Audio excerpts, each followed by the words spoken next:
So this is the moment of summer solstice when the sun ingresses into Capricorn. But just before we roll into that, there is Sun square Neptune on the 19th of December at 1:28 a.m.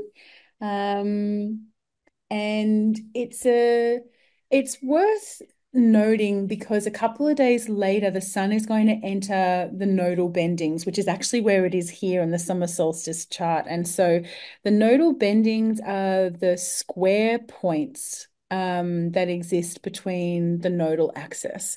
And so where Neptune is dreamy and transcendental and shifting and illusory, so too are the nodes strange and otherworldly and void-like and portal shifting and interdimensional. So it's kind of like our being, thrown into one dimension and spat out into another one before you really get to come home. But I think that, and it's an interesting entry point into Capricorn, given what we've been saying already, that this is the first time these planets are entering this space free of Pluto, no other outer planets, for 16 odd years, that it's quite surreal. Actually, there's quite a surreal procession moving into Capricorn and beginning the summer solstice this year. Yeah, I'm just reflecting on, we spoke about the nodal bendings with the sun, I think back in July when the sun was in Cancer and had these nodal bendings at that point too, and how time Oh, can warp and how it's a bit strange and weird. And that really feels like, just thinking of summer solstice, which is the peak of the whole cycle from winter solstice. This is the midpoint that we get to see the full sun. It's the shortest night of the year. It's very linked to the fairy realm, and just like it's like we step into it and get a glimpse of time portals in the fairy realm for this moment. And especially with Neptune here playing it, and Venus has just come off a trine with Jupiter as well a couple of days beforehand.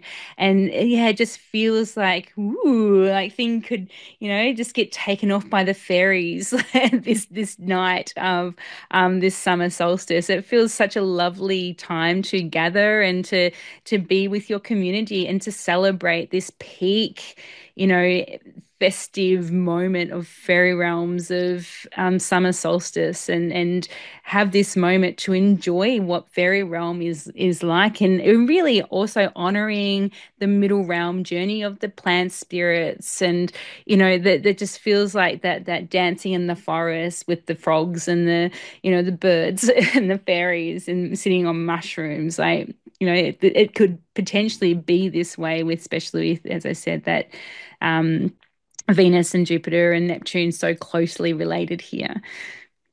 very much so. It's definitely a very dimension shifting moment, and particularly at that peak sun moment, like for the sun to be entering a very warpy nodal space when it's full power, that's a real gateway Yeah. opening. What I would say as a caution here Mm-mm. is be really careful in indulging in alcohol or recreational drugs or like narcotics or even like just plants and herbal medicines. Just if that's something you're going to do anyway, go easy. Be really mindful of overindulgence because I think in that very enticing, seductive, fairy way, you could probably be pulled into something you don't want to be in at this time because the voids are chaotic neutral. They Yeah. don't give a shit about your good times. And neither does Neptune, quite frankly.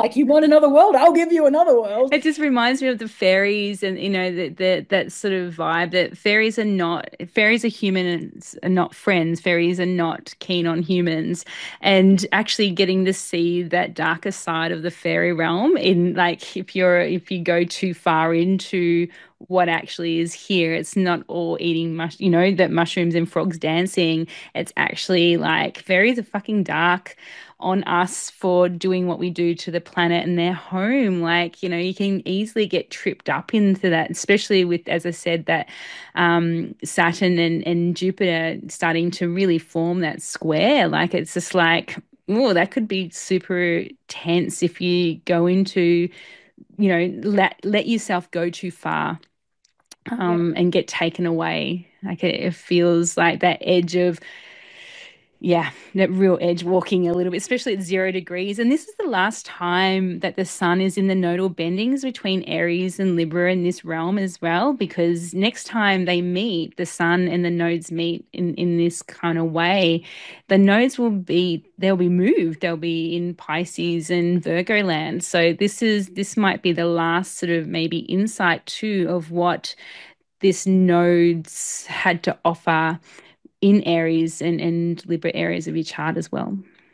Very much so. And so, like, if we think about the schematic of the eclipses and like the timeline of that, Mm. the eclipses are all about what happens when the sun meets the nodes. That is what defines an eclipse. It's when Yes. the sun moves into the vicinity of a node and the moon either meets it or opposes it. And the other point in the cycle, which has a nodal story that unfolds, is in these bendings at these square points. So there is a continuation or a point of tension of that bigger eclipse story. And it's not quite as wild and obvious, but it's still very, very present.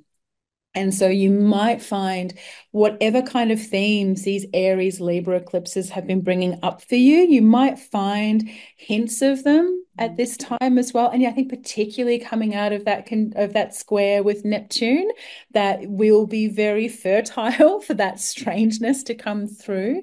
And look, you absolutely can have the happy frog toadstool dream as well, but I'll be doing that by laying on the lawn with the daisies and watching the clouds rather than imbibing too much gin Yeah.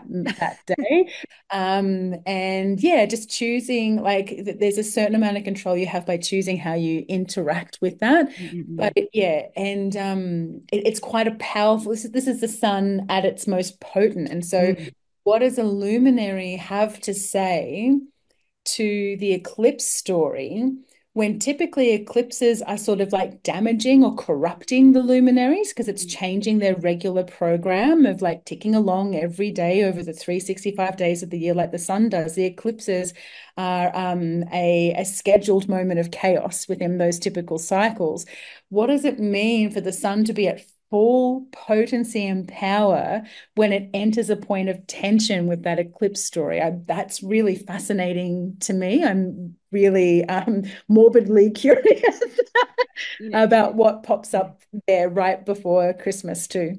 yeah, I feel like there's some, if you came to it with a real strong consciousness, like being very aware of the magic that you're weaving, you could really do some big stuff here Mm. between the timelines and yeah, yeah, it's really powerful. And what I'm also noticing just looking at it, I love that the fact that the moon is down here in Virgo, just sort of going, this is where, this is where that south node is moving to, like that axis. So it's really interesting, just interesting. I don't even know what that would look like, but it's just something there with the moon, just showing you where you're about to head.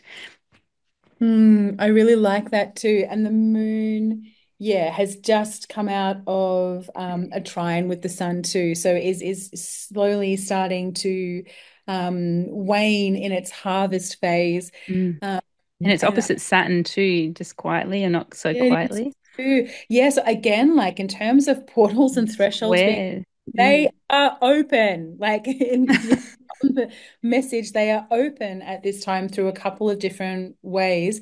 And I think one of the best ways of working with moments like this is to ground, protect, and then gently surrender into what wants to arise, as opposed to attempting to direct it really strongly in a certain way. Because Mm-mm-mm. the wielding peak sun and then like a portal rips the rug out from underneath you like that's a lot of energy to just kind of like drop on your head. And so yeah, it can be a good time to just show up and see what's there and to be guardedly curious about that moment and to again like let it lead you into fairy but not to be dragged That's right. in is the Especially point. because I can see with this Mercury now moving direct, this is actually a forming, like just for this moment, a forming mutable square, like a grand cross actually. Just with this Sagittarius, Pisces, Mm. Gemini, and Virgo down here. Mm. which Yeah, is where the nodes will be squaring for the next couple of years as well. it's a big moment. It's a It's big moment, yeah. isn't it? I'm really looking forward to it. Yeah. Truth be told. What is this going to be? Yeah, right before my birthday too. I'm here for it.